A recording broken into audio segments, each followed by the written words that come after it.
కాపాడింది, మనకు ఒక సంస్కృతిని ఇచ్చింది, మనకు ఒక జీవన విధానాన్ని ఇచ్చింది ఒక అద్భుతమైన నది. ఆ నదిని ఇవాళ పునరుద్ధరణ అనేటువంటి ఒక పేరు మీద ఇవాళ రియల్ ఎస్టేట్ దందా చేయటం కోసం, మూసీ నది పేరు మీద కోట్ల రూపాయలు దండుకోవటం కోసం ఈ ప్రభుత్వం ఇవాళ మనందరి ఇండ్లను ఇవాళ కూల్చివేసేటువంటి ఒక ప్రయత్నం చేస్తుంటే మీకు అండగా ఉంటా అని చెప్పని కేటీ రామారావు గారు ఈ రోజు వీళ్ళందరినీ ఇక్కడికి పంపడం జరిగింది. आप सब रामायण पढ़े हैं ना? రామాయణంలో రావణాసురుడు సీతమ్మని ఎత్తుకపోతే రాముడు హనుమంతుని పంపించిండు.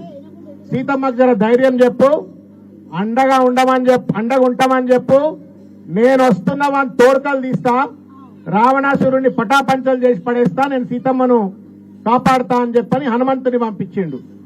అట్లనే కేటీ రామారావు గారు కూడా ఒక పని చేసిండు. ఈ అంబేద్కర్ నగర్లా,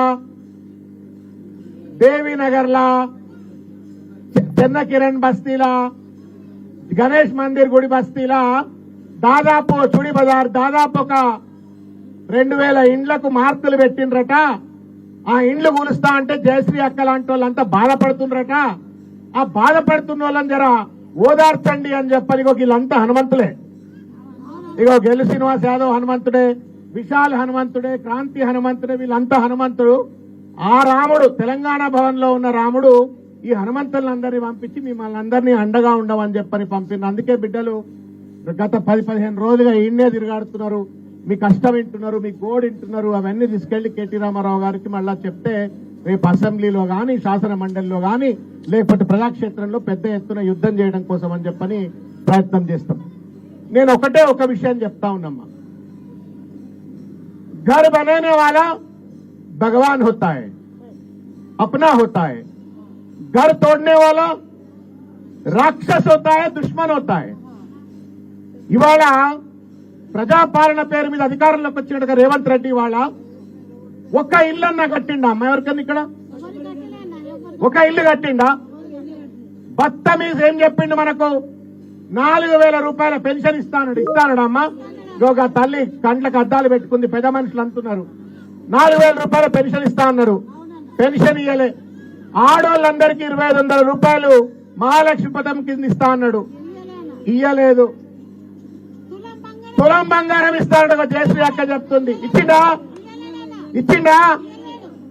ఇవేవి ఇవ్వనోడు తగుదునమ్మా అని చెప్పని ముందుకొచ్చి ఇవాళ మన ఇండ్లను కూల్చి ఆ శిథిలాల మీద ఇవాళ రియల్ ఎస్టేట్ దందా చేసి ఇవాళ కోట్ల రూపాయలు దండుకోవాలనే చిల్లర ప్రయత్నం ఇవాళ రేవంత్ రెడ్డి ప్రభుత్వం, ఈ రాష్ట్ర ప్రభుత్వం చేస్తా ఉంది. నేను ఒకటే మాట చెప్తా ఉన్నా, మా ప్రాణం పోయినా సరే, కేసీఆర్ గారు ఒకటే మాట చెప్పిండ్రు, ప్రాణం పోయినా సరే. ఏమంటుందా తల్లి? 2 నెలల పెన్షన్ రాలేదట. 2 నెలల పెన్షన్. రేవంత్ రెడ్డి గారు, నువ్వు మూసీ నది కడతాను 1,00,000 కోట్లు పెద్ద పెద్ద డాబులు దర్పాలు మాట్లాడుతున్నావు కదా, ఏం పేరు ఆమె పేరు? ఆమె 2 నెలల పెన్షన్ రాలేదట. మొదలు 2 నెలల పెన్షన్ ఇవ్వ నువ్వు మూసీ నది గురించి మాట్లాడే ముందు. కాబట్టి ఇట్లా ఏ రకమైన వాగ్దానం అమలు చేయకుండా నన్ను హోసుకుంటే కూడా ₹1 వెళ్ళదని చెప్పని ప్రజలను మభ్యపెడుతూ ఆర్థికంగా రాష్ట్రాన్ని అతలాకుతలం చేసి వాళ్ళ కేవలం ప్రైవేట్ వాళ్లతో కుమ్మక్కైపోయి, అటు అదాని అంబానీ లాంటి వాళ్లతో కుమ్మక్కైపోయి మూసీ నదిని వాళ్లకు కట్టబెట్టి ఆ మూసీ నదిలో ఇవాళ పెద్ద ఎత్తున రియల్ ఎస్టేట్ దందా చేయబోతా ఉండు. మెడకాయ మీద తలకాయ ఉన్నవాడు ఎవడైనా సరే, అన్నం తినేటువంటి వాడు ఎవడైనా సరే జయశ్రీ అక్క ఇల్లు కూలుస్తాడట. జయశ్రీ అక్కతో పాటు ఇక్కడ ఉన్నటువంటి ఒక 1200-2000 ఇండ్లు కూలుస్తాడట. ఇండ్లు కూల్చి దాని జాగలు ఏం కడతా అంటాడు తెలుసా అక్క? పెద్ద పెద్ద మాల్ కడతాడట, థియేటర్ కడతాడట.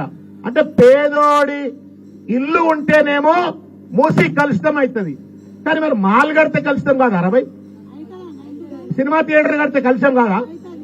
ఇది ఎక్కడ లాజిక్ ఇది?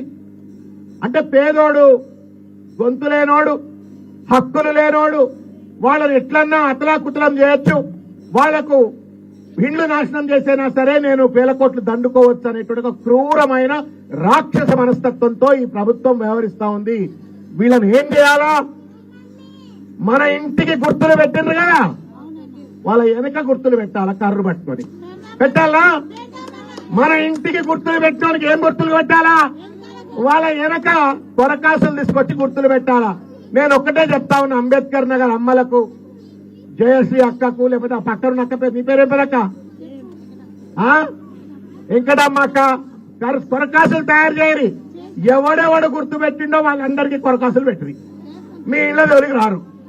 భయం లేక, భక్తి లేక, ప్రజలంటే గౌరవం లేక, ప్రజాస్వామ్యం మీద గౌరవం లేక, రాజ్యాంగం మీద గౌరవం లేక, చట్టం మీద గౌరవం లేక, కనీస చర్చ లేకుండా, అసెంబ్లీలో చర్చ లేదు, ప్రజలతో చర్చ లేదు, ఏమీ లేకుండా ఇష్టం వచ్చినట్టుగా ఇవాళ మూసి అని చెప్పని ఒక ప్రాజెక్టు పట్టుకొచ్చి మన బతుకులను నాశనం చేయాలని చెప్పని ప్రయత్నం చేస్తా ఉన్నారు. అక్క, ఈ 4 బస్తీలే కాదు, మొత్తం మూసీ పరివాహక ప్రాంతంలో లక్షలాది మంది జీవితాలు ఇవాళ రేవంత్ రెడ్డి నాశనం చేయడానికి పూనుకున్నాడు.